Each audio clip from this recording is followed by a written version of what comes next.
என் பேர் பேச்சியம்மாள், வீடு கருவேல் சர்க்கரை. மேரேஜ் ஆகி இப்போ 8 வருஷம் ஆகுது.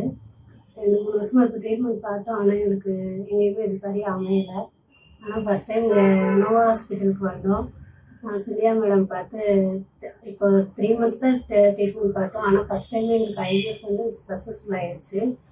மேடம்க்கு வந்து ரொம்ப நன்றி. இங்கே உள்ள ஸ்டாஃப்ஸும் நல்லா சிரிச்ச முகமாக வந்து நல்லா கவனிச்சுக்கிட்டாங்க, நல்லா பார்த்துக்கிட்டாங்க. இங்கே உள்ள எல்லா மேனேஜ்மெண்ட்டு அனிதா மேடம் எல்லாருமே நல்லா நல்லா கவனிச்சாங்க. எல்லாருக்குமே ரொம்ப நன்றி. ஐவிஎஃப் ட்ரீட்மெண்ட் பண்ணுறதுக்கு நோவா ஹாஸ்பிட்டல் கரெக்டான ட்ரீட்மெண்ட் பண்ணுறாங்க. இங்கே உள்ள டாக்டருங்கள், நர்ஸு எல்லா ஸ்டாஃபுமே அன்பாக பேசுகிறாங்க, நல்லா கவனிச்சுக்கிறாங்க. வந்தால் 100% சக்ஸஸ் ஆகும். கஷ்டப்படுறேன், நானும் கஷ்டப்பட்டு தான் உழைச்சி இங்கே வந்திருக்கேன். எனக்கு வேணும்னு வந்தேன், ஆனால் கண்டிப்பாக இங்கே கிடச்சிருக்கு.